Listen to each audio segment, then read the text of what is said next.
साधु साधु। नमो तस् भगवतो अरहतो सम्मा संबुद्धस्। नमो तस् भगवतो अरहतो सम्मा संबुद्धस्। नमो तस् भगवतो अरहतो सम्मा संबुद्धस्। हमारे पूजनीय कल्याण गुरुमंत्री जी के चरणों में हमारा प्रणाम है। साधु साधु साधु। श्रद्धावान उपासक उपासिका गण, आज एक सूत्र का हम लोग अभ्यास करेंगे। इस सूत्र का नाम है पब्बत राज सूत्र, पर्वतों का राजा। हमारे भारत में पर्वतों का राजा किसे कहते हैं? हिमालय पर्वत को, है ना।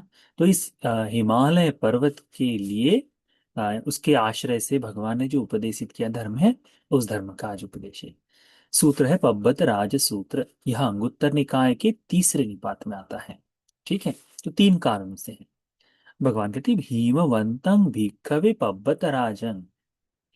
कहते हैं भगवान की भिक्षुओं, ये हिम से यानी बर्फ से ढका हुआ ये जो महा हिमालय पर्वत है, निस्साय उसके आश्रय में, यानी पर्वत, हिमालय पर्वत के आश्रय में जो पेड़ है निस्साय, महासाला, महाविशाल बड़े बड़े जो वृक्ष हैं, वे तीही वड्डी वड्ढंती, तीन जगह से वृद्धि को प्राप्त करते हैं। अब वृक्षों का तो है ना, धीरे धीरे बड़ा होना है, तो तीन तरह से इनमें विशालता आती, तीन तरह से ये बढ़ते हैं करके। तो कौन कौन से कतमी कतमाही तीही, कौन से तीन तरह से ये लोग बढ़ते हैं? तो कहते हैं शाखा पत्त पलासेन वर्धन्ति। कहते हैं कि ये जो शाखाएं हैं, इनके पत्ते जो हैं, ये तीन चीजों में ये चीज बढ़ती है। क्या बढ़ता है इनका? शाखाएं बढ़ती है, इनके पत्ते बढ़ते हैं। फिर दूसरा कहते हैं कि ये लोग ये जो है, यह त्वच पपटिका वर्धन्ति, उसकी त्वचा और पपड़ी जो है, इसमें बढ़ोतरी होती है ना। आप देखो जैसे जैसे वृक्ष बड़ा होते जाता है, वो अपना बड़ा होते होते उसकी जो जितना आवरण है वो बढ़ते जाता है। तो एक एक रिंग करके बड़ी बड़ी होते जाती है ना, उस तरह से तो उसकी त्वचा है, उसकी पपड़ी है, ये भी विशाल होते जाती है। और फेक गुसारेन बढ़ती, उसकी जो जड़ें हैं, उसकी जो मजबूती पकड़ के रखने वाली जड़ जो है, ये जड़ें भी विशाल होते जाती है। यही हम लोग देखते हैं कि नहीं, कि हिमालय पर्वतों में बड़े बड़े विशाल, खैर अभी मनुष्यों के कारण बहुत से विघ्न उत्पन्न हुए हैं उसमें, उनकी बाढ़ थोड़ी रुक गई है, परंतु ये तो सभी जगह हो रहा है। अतीत में महाविशाल वृक्षों का उदाहरण उपमाएं वहां आती थी। हम लोग देखते हैं ना, यूएस में किसी ने एक बड़े विशाल वृक्ष की फोटो डाली थी कि 10 लोग भी इकट्ठा आकर उसको हाथ से हाथ पकड़ ले तब भी उसका घेरा नहीं बन सकता था, इतना विशाल। तो किसी ने इंटरनेट पर डाल दी, कोई आया, कोई शराब वराब पिया हुआ था, उसने गोली मार दी, पूरा का पूरा पेड़ वहां पे खराब होना शुरू हो गया और कुछ दिनों में ढह गया।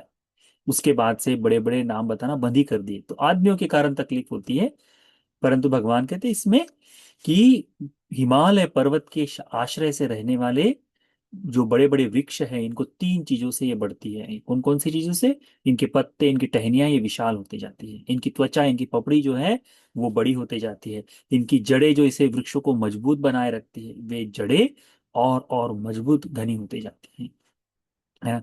अब पहले पहाड़ों का ढहना बड़ा कम होता था, अब जहां तहां पहाड़ ढहते हैं। क्यों? क्योंकि यहां से पेड़ कट गए, वहां से पानी रिसना शुरू हो जाता है, पहाड़ ढह जाते हैं। परंतु पहले ये जो वृक्ष है, ये पूरी धरती को ऐसे पकड़ के रखा करते थे ना, तो उनकी जो मजबूती है वो हुआ करती थी। तो भगवान कहते हैं हिमालय के आश्रय में रहने वाले पर्वतों को ये तीन तरह का लाभ होता है, इन तीन जगह से ये लोग बढ़ते हैं। इसी की उपमा देकर भगवान बुद्ध जी हमको क्या बताते हैं? कहते हैं एवमेव को भिक्खवे, भिक्षु इसी प्रकार से सद्धम कुलपति, क्या कहते हैं? श्रद्धावान कुलपुत्र। श्रद्धावान तो श्रद्धा किसके प्रति? शास्ता, भगवान बुद्ध जी के प्रति। हमारे शास्ता का धर्म का उपदेश जो तथागत ने दिया उस धर्म रत्न के प्रति। और तीसरा है इस धर्म के ऊपर चलने का प्रयास करने वाले, चलकर धर्म को पूर्ण करने कर चुके इन अष्टार्य पुद्गल श्रावक संघ रत्न के प्रति श्रद्धावान होता है। तीन जगह से श्रद्धावान कौन? तो भगवान कहते हैं कि सद्धं कुलपति, यदि किसी के घर में घर का मुखिया है ना, अब जैसे रमेश की बात ले लो, रमेश कोहली जो है ये, है ना, अब ये घर में कमाता है, घर में लेकर आता है, पत्नी खाना बनाती, बच्चे खा रहे, तो घर का मुखिया कौन हो गया? ये रमेश हो गया। ठीक है। तो उस तरह से यदि पकड़े कि जो घर में भोजन आदि की व्यवस्था करता है, सबकी आवश्यकता समान रूप से है सभी को, परंतु घर का मुखिया इसे ही कहा जाएगा। अच्छा ये लेना है, कितने पैसे ले, हाँ ठीक है, हाँ अगले महीने कर देते हैं करके ये तो बताया जाएगा, है ना। उस तरह से तो घर का मुखिया, तो भगवान कहते हैं कि कुलपति, कुल का प्रमुख, वो घर जो है उस घर का प्रमुख जो है, निस्सहाय इसके आश्रय से। अब जब इसके ये दादा बन जाएगा, बच्चों के बच्चे हो जाएंगे, तब भी घर का मुखिया तो यही रहेगा कि अच्छा सब मेरी बात सुनेंगे करके, है ना, वैसा। तो ये घर का मुखिया जो है, भगवान कहते हैं इसके आश्रय श्रद्धावान होना चाहिए। श्रद्धावान घर के मुखिया के आश्रय से रहने वाले अंतो जनु, ये जो घर परिवार के सभी जन जो है, वड्ढी ही वर्धती, ती ही, तीन जगह से वर्धन को प्राप्त करते हैं, विशालता को प्राप्त करते हैं। क्या? भगवान कहते कतमा ही ती, तीन जगह कौन कौन सी जो बढ़ते हैं? तो पहली जगह है, यदि श्रद्धावान पिता है, श्रद्धावान है, वो नहीं कि मैं बुद्ध को मानता हूं परंतु बुद्ध धर्म से जुड़े हुए किसी भी कार्य को नहीं करूंगा, वो व्यक्ति नहीं। या फिर मैं बुद्ध को मानता हूं, तुमने जबरदस्ती करनी है बुद्ध धर्म के प्रति, वो भी नहीं। यदि पिता में धर्म के प्रति श्रद्धा है और धर्म के अनुसार जीवन जी रहा है, तो बालकों में बचपन से ही उस तरीके के संस्कार आ जाते हैं कि उन्हें उस धर्म के अनुसार जीवन जीने के लिए सुगमता होती है। आडंबर स्वरूप से धर्म का पालन किया, अच्छा मैं तो कर रहा हूं, इनको छोड़ दो, नहीं। श्रद्धावान है तो श्रद्धावान कुलपुत्र का लक्षण होता है क्या? कि उस श्रद्धावान कुलपति के कारण तीन जगह पर परिवार का बढ़ोतरी होती है। कौन कौन सी? श्रद्धा है बढ़ती। पहली बात है कि श्रद्धावान घर का मुखिया है तो परिवार में श्रद्धा आएगी।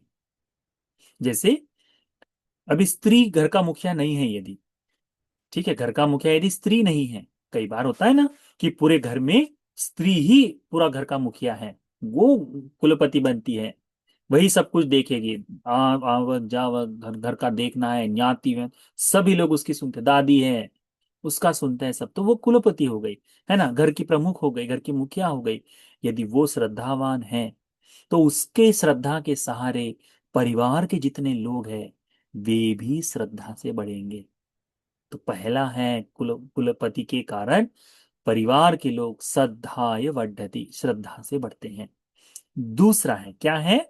सीलेन वर्धति, धीरे धीरे धीरे धीरे उनके सील भी बढ़ते हैं।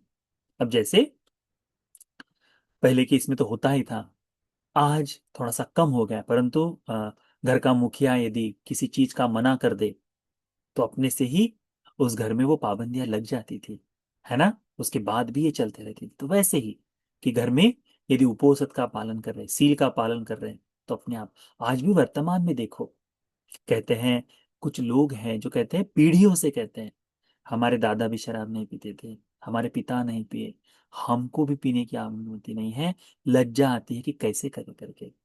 ऐसे आज भी लोग हैं, चाहे वो धर्म में ना हो, बाहर के लोग हो, है ना, परंतु मैंने देखे ऐसे लोग कहते नहीं हमारे घर में कोई छूता ही नहीं, तो सवाल ही नहीं पैदा होता। उन बच्चों को पूछ के देखो, जब वो अपने मित्रों के बीच में है तो क्या उनको जबरदस्ती नहीं की जाती? की जाती है, परंतु नहीं, वह जो कुल के कारण जो आ रहा है उसको नहीं तोड़ेंगे। मित्रता अपनी जगह है, जीवन में सील का भाव अपनी जगह है।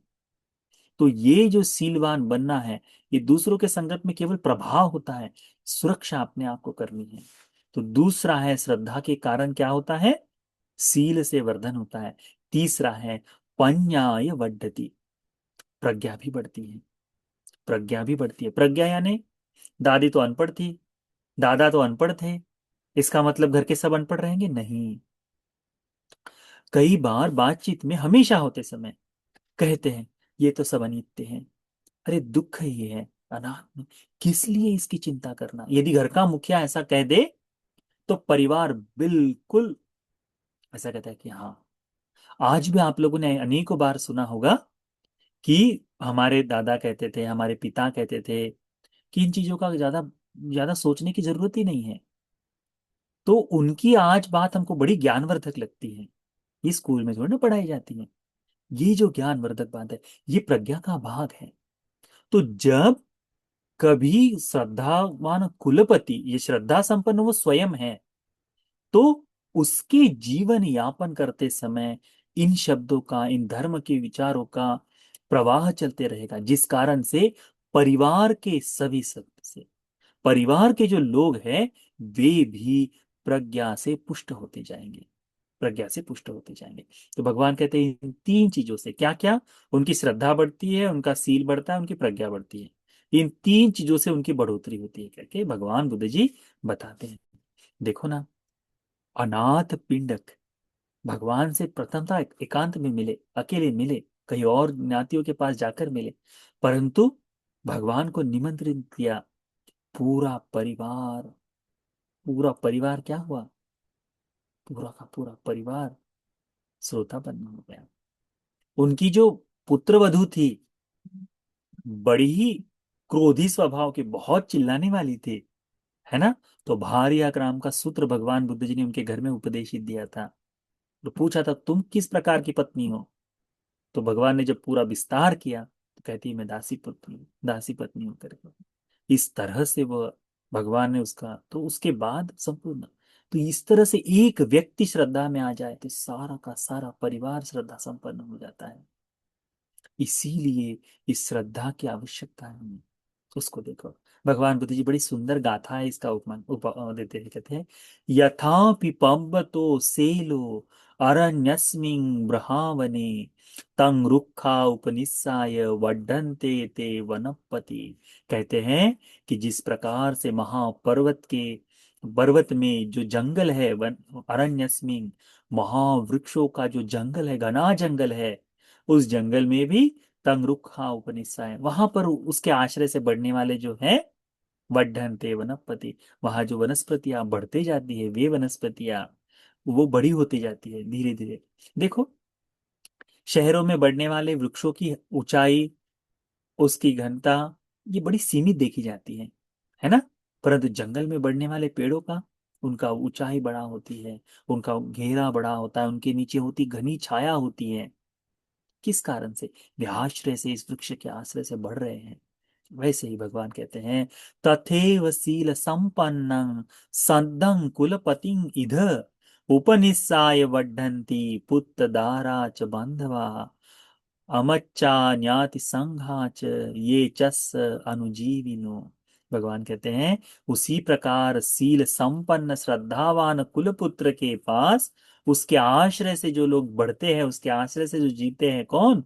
पुत्र पत्नी, उनके जो भाई बहन हैं, जितनी भी ज्ञाति है, हितैषी मित्र हैं, ये सारे लोग उसके आश्रय से जीने वाले, इन सभी लोगों में त्यास शीलवतो शीलम, उनका जो सीलवान प्रकृति के कारण सील बढ़ता है, चागं सुचरितानि च, त्याग का भाव जो है, सुंदर तरह से चरमान चरते हैं, उस तरह से सुंदर तरह से जीवन जीते हैं। पस्मानानुकुबंती अत्तमत्तं विचक्षणा, तब वह उन चीजों की बढ़ोतरी करते करते क्या होता है उनका? धर्म के अनुसार वो जीते हैं। वह अपने जीवन की, उनकी जो त्याग है, उनकी सचरित्रता है, सच्चाई है, उनका जीवन जो है, यह उनके अपने हितपूर्वक सुखपूर्वक जीवन के लिए वह काम में आता है। वे लोग इसका बुद्धिमत्ता पूर्वक अभ्यास करते हैं, आचरण करते हैं, प्रयोग करते हैं। भगवान कहते हैं आगे कि इदं इद धम्मं चरित्वान मग्गं सुगतिगामिनं नंदी नंदिनो देवलोकस्मिन् मोदंती काम कामिनोति।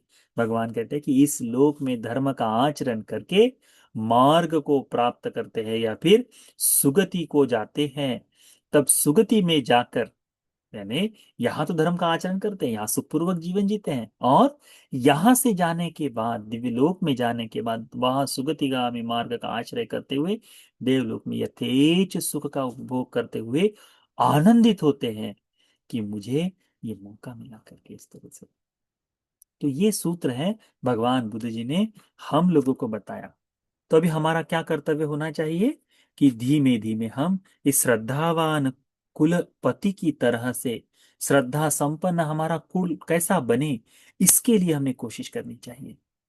हमारे परिवार में हम लोग बड़े इससे कह सकते हैं कि हाँ हम तो बौद्ध हैं, परंतु उसमें अपना एक जो भाव होना चाहिए वो प्रकट हो, वो स्थिर हो, इस तरह से हमें चलना चाहिए। तो हमारी श्रद्धा परिपूर्ण होनी चाहिए, हमारे सील परिपूर्ति की ओर जाते रहने चाहिए, धर्म का आचरण होना चाहिए। तो ऐसे धर्मवान व्यक्ति के आश्रय में रहने वाले लोग भी धर्म को ही पाते हैं, धर्म में ही उनकी वृद्धि होती है, धर्म में ही बढ़ते जाते हैं करके भगवान बताते हैं। धर्म में बढ़ना यानी सुगति को जाने का मार्ग बन जाता है। धर्म में बढ़ना हम लोगों के लिए निर्वाण के रास्ते को खोल देता है। इसीलिए श्रद्धा संपन्न होकर कुलपति बनने का विचार करें, उसके अनुसार जीवन जिए। तो ये धर्म का उपदेश आप सभी को श्रद्धा संपन्न, सील संपन्न हो जाने के लिए, परिवार के सभी लोगों को अनुकंपा जगाने के लिए, उनके प्रति धर्म की चेतना जगाने के लिए, चार आर्य सत्य को आप सभी को बोध कर लेने के लिए पुण्य उपकारी हो जाए। साधु साधु साधु।